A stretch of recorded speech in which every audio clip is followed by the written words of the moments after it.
a charter expanded by the blood of generations.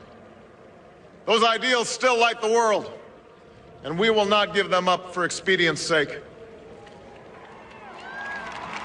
And so, to all the other peoples and governments who are watching today, from the grandest capitals to the small village where my father was born, know that America is a friend of each nation and every man, woman, and child who seeks a future of peace and dignity, and we are ready to lead once more.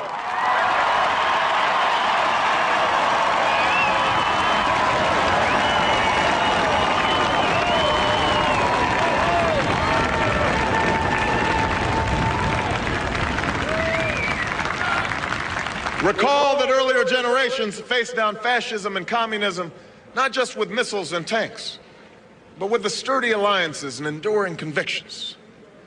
They understood that our power alone cannot protect us, nor does it entitle us to do as we please. Instead, they knew that our power grows through its prudent use.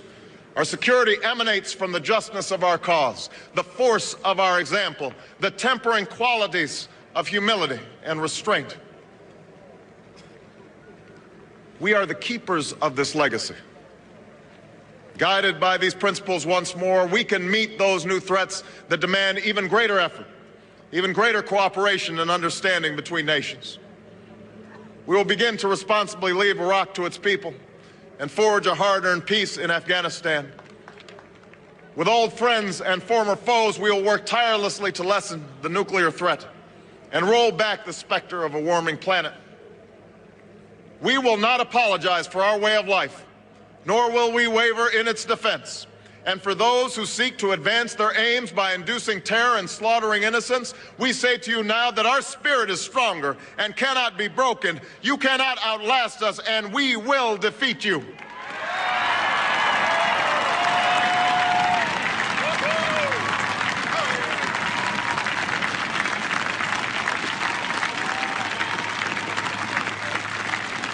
For we know that our patchwork heritage is a strength, not a weakness.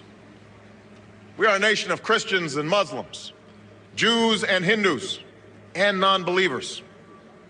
We are shaped by every language and culture, drawn from every end of this earth. And because we have tasted the bitter swill of civil war and segregation and emerged from that dark chapter stronger and more united, we cannot help but believe that the old hatreds shall someday pass, that the lines of tribes shall soon dissolve, that as the world grows smaller, our common humanity shall reveal itself, and that America must play its role in ushering in a new era of peace. To the Muslim world, we seek a new way forward, based on mutual interest and mutual respect. To those leaders around the globe who seek to sow conflict or blame their society's ills on the West, know that your people will judge you on what you can build, not what you destroy.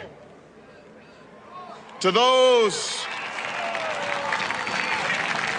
who cling to power through corruption and deceit and the silencing of dissent, know that you are on the wrong side of history, but that we will extend a hand if you are willing to unclench your fist.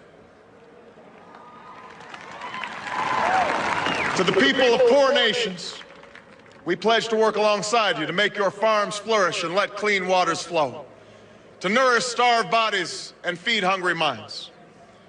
And to those nations like ours that enjoy relative plenty, we say we can no longer afford indifference to the suffering outside our borders, nor can we consume the world's resources without regard to effect.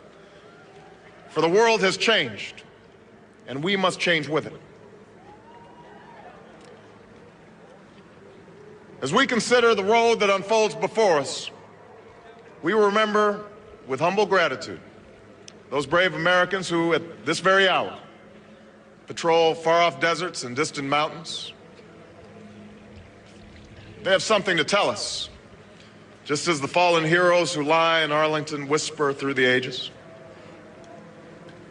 We honor them not only because they are the guardians of our liberty, but because they embody the spirit of service, a willingness to find meaning in something greater than themselves. And yet, at this moment, a moment that will define a generation. It is precisely this spirit that must inhabit us all. For as much as government can do and must do, it is ultimately the faith and determination of the American people upon which this nation relies. It is the kindness to take in a stranger when the levees break, the selflessness of workers who would rather cut their hours than see a friend lose their job, which sees us through our darkest hours. It is the firefighter's courage to storm a stairway filled with smoke, but also a parent's willingness to nurture a child that finally decides our fate. Our challenges may be new. The instruments with which we meet them may be new. But those values upon which our success depends, honesty and hard work, courage and fair play, tolerance and curiosity, loyalty and patriotism, these things are old. These things are true. They have been the quiet force of progress throughout our history. What is demanded then is a return to these truths. What is required of us now is a new era of responsibility, a recognition on the part of every American that we have duties to ourselves, our nation, and the world, duties that we do not grudgingly accept, but rather seize gladly, firm in the knowledge that there is nothing so satisfying to the spirit, so defining of our character, than giving our all to a difficult task. This is the price and the promise of citizenship. This is the source of our confidence, the knowledge that God calls on us to shape an uncertain destiny.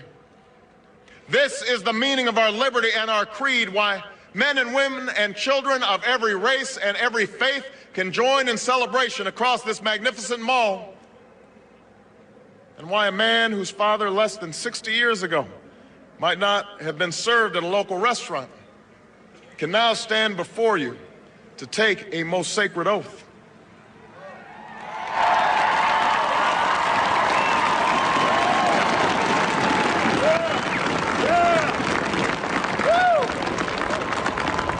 So let us mark this day with remembrance of who we are and how far we have traveled. In the year of America's birth, in the coldest of months, a small band of patriots huddled by dying campfires on the shores of an icy river. The capital was abandoned. The enemy was advancing. The snow was stained with blood. At a moment when the outcome of our revolution was most in doubt, the father of our nation ordered these words be read to the people. Let it be told to the future world that in the depth of winter, when nothing but hope and virtue could survive, that the city and the country, alarmed at one common danger, came forth to meet it. America, in the face of our common dangers, in this winter of our hardship, let us remember these timeless words. With hope and virtue, let us brave once more the icy currents and endure what storms may come. Let it be said by our children's children that when we were tested, we refused to let this journey end, that we did not turn back nor did we falter. And with eyes fixed on the horizon and God's grace upon us, we carried forth that great gift of freedom and delivered it safely to future generations. Thank you. God bless you. And God bless the United States of America.